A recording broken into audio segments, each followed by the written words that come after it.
Bismillahirrahmanirrahim. Assalamualaikum warahmatullahi wabarakatuh. Alhamdulillah wassalatu wassalamu ala rasulillah.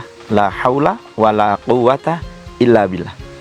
Sahabat, kalau kemudian kita itu diminta untuk memilih, ya, misalnya kita itu sudah menikah dan memiliki keturunan, dan keturunan kita itu sudah beranjak dewasa. Kita diminta untuk memilih.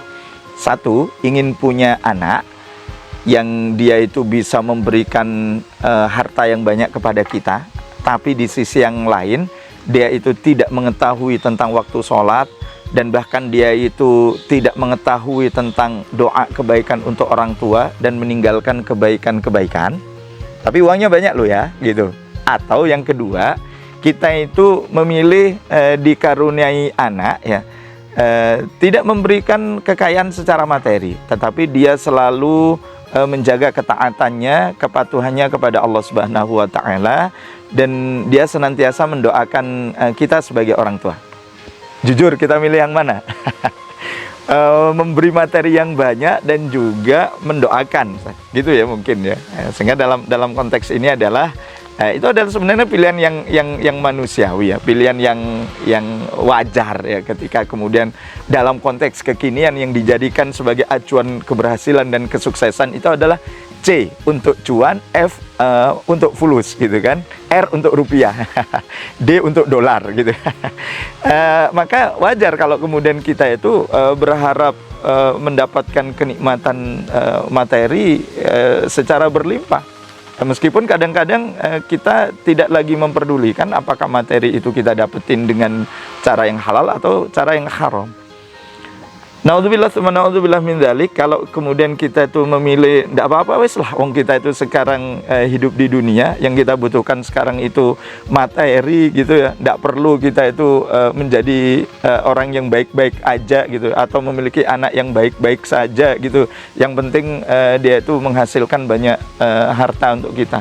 Innalillahi wa inna ilaihi rajiun. Inilah yang saya khawatirkan, sahabat sekalian yang dimuliakan Allah.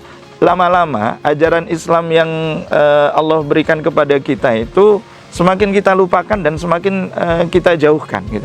Betapa tidak, gitu. Kita seolah-olah sekarang itu menjadi tidak masalah, ya, kalau menjadi orang yang ketika mencari harta itu dengan cara-cara yang haram, gitu kan. Padahal sebenarnya harta yang haram itu kan nanti berkaitan dengan keberkahan atas kehidupan diri kita. Harta yang haram itu berkaitan dengan nikmatnya kita di dalam melaksanakan aktivitas ibadah kita kepada Allah atau tidak, gitu. Tidak mungkin kita itu lupa dengan perintah-perintah Allah. Buktinya sekarang sudah ada kan, gitu. Mereka yang dikatakan sukses berhasil yang melupakan waktu sholat, yang melupakan berbuat kebaikan, gitu, yang melupakan baca Al-Quran, yang melupakan zikir kepada Allah, bahkan melupakan doa-doa kebaikan kepada orang tua, itu yang dikatakan baik, gitu. Ini baru sekarang, ya, belum nanti ketika kemudian bisikan-bisikan berupa materi itu terus-menerus diberikan kepada kita, sementara ajaran Islam itu sudah mulai dipangkas sedikit demi sedikit dari dalam kehidupan kita. Apakah ada jaminan diri kita itu tetap menjadikan Islam itu sebagai agama? Apakah kita itu yakin kita itu besok-besok masih tetap akan melaksanakan sholat, baca Al-Quran, murojaah bacaan Al-Quran, puasa? Apakah ada jaminan anak-anak, cucu, cicit, ya, setelahnya cicit apalagi begitu, ya, mereka itu tetap menjadikan Allah itu sebagai Tuhan mereka? Apakah ada jaminan itu? Tidak, gitu. Makanya kemudian Allah mencontohkan doa kepada kita, ya, Rabbi ja'alni muqimas salati wa min dzurriyyati, gitu kan.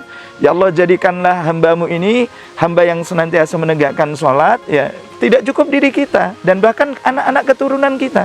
Ini maknanya apa? Kalau kita tidak jaga dengan sebaik-baiknya perintah-perintah yang Allah tetapkan di dalam Islam, maka sungguh lama-lama ajaran-ajaran Islam itu akan semakin jauh dan kita akan semakin asing dari ajaran itu. Dan ketika kita itu sudah asing, kita merasa bahwa yang kita lakukan saat ini, meskipun itu adalah sesuatu yang diharamkan, kita akan katakan that it's fine, itu tidak masalah, gitu. Karena itu adalah benar dalam konteks kekinian. Padahal di dalam Islam mengatakan itu adalah sesuatu yang harus ditinggal. Innalillahi wa inna ilaihi rajiun. Karena itu sekali-sekali sahabat sekalian, jangan pernah kita itu bermalas-malasan untuk tetap bersemangat mengkaji Islam, belajar tentang Islam, agar kemudian perintah dan larangan Allah itu tidak sempat hilang dari benak pikiran kita, tidak sempat hilang dari kehidupan kita sehari-hari ya. Dan kita akan jaga ini dengan mengajarkan kepada anak-anak keturunan kita terus seperti itu ya, agar Islam tidak menjadi asing bagi kita.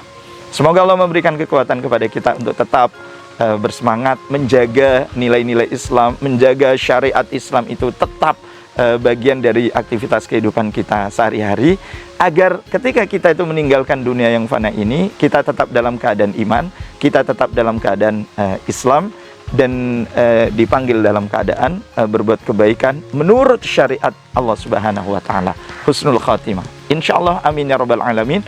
Mohon maaf lahir dan batin. Assalamualaikum warahmatullahi wabarakatuh.